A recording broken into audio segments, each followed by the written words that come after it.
আপনার ইসলামিক আন্দোলন যারা পিআর চাচ্ছে বা যেই দলগুলো পিআর চাচ্ছে তাদের প্রথম দায়িত্ব হচ্ছে মাঠে গিয়ে জনগণকে বুঝানো, ভোটারকে বুঝানো, ভাই আমি পিআর চাইতেছি, পিআর মানে এটা। ওরা কিন্তু এটা বলতেছে না, ওরা বলতেছে ভাই আমি আসছি, আমারে দাঁড়িপাল্লায় ভোট দেন, আমার এই মার্কায় ভোট দেন, ওই মার্কায় ভোট দেন।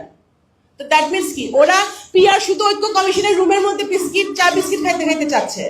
তারা পিআর নিয়ে আন্দোলন করছে because they want to create another problem, they want two.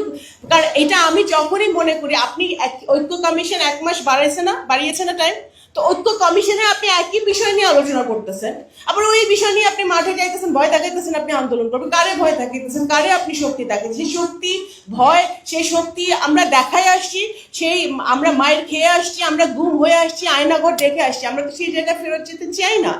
আমরা এমন একটা, আমরা তো খুশি হয়েছিলাম যে দ্বিমত থাকা সত্ত্বেও মানে এইটাই ডেমোক্রেসির সৌন্দর্য, যে এত দল এত মত কিন্তু একটা ঘরে বসে সারাদিন তারা বিভিন্ন বিষয় নিয়ে আলোচনা করছে, দ্বিমত করছে, ঝগড়া করছে, আর্গুমেন্ট করছে, বের হয়ে যাচ্ছে, আবার ফেরত গিয়ে আলোচনা করছে। That is the beauty of democracy. এখন আপনি যদি আবার রাস্তায় যান, তাহলে তো আপনি আওয়ামী লীগকে সুযোগ করে দিচ্ছেন যে শেখ হাসিনা দিল্লিতে বসে বসে তারা চেষ্টা করতেছে এখানে অস্থিতিশীল তৈরি করার। তো why do you want to go back পিছনে? আরেকটা যেটা আমি ফুয়াদ ভাই বলে গেল, উনি তো বলে চলে গেল, but I do not agree with him একটা বিষয়, যে 24-কে কেউ 24-কে কেউ অস্বীকার করে না। 24-এর কারণে বিএনপি সহ সকল রাজনৈতিক দল মাঠে ছিল দেখে আমাদের ছাত্ররা, এই যে প্রাইভেট ইউনিভার্সিটি ছাত্রছাত্রীরা মাঠে ছিল, সকল পর্যায়ের সবাই, গার্জিয়ানরা মাঠে নেমে এসেছিল, তারা মারা গেছে, রক্ত দিয়েছে। সেই জন্য আমরা আজকে এখানে বসে একটা নতুন বাংলাদেশের সন্ধিকণে বাংলাদেশ আপনি করতে পারছেন, আমরা কথা বলতে পারছি। So that is the reality.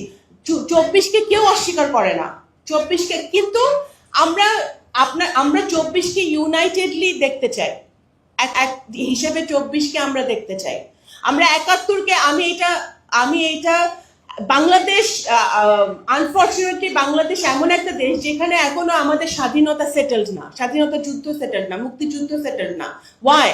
আমি মনে করি যে এটা আমাদের প্রজন্মেরই, বা আমাদের এই প্রজন্মের এই ছেলে মেয়েদেরই দায়িত্ব 71 সেটেল করা। অবশ্যই আমাদের 71, কারণ যারা সিনিয়ররা যদি না পেরে থাকে সে তাদের ব্যর্থতা। আমরা কেন হিস্ট্রিকে সেটেল করে সামনের দিকে এগোতে চাবো না?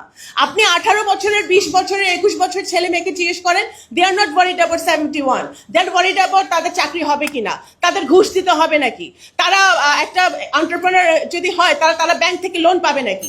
That is their concern. So let's move on. Thank you.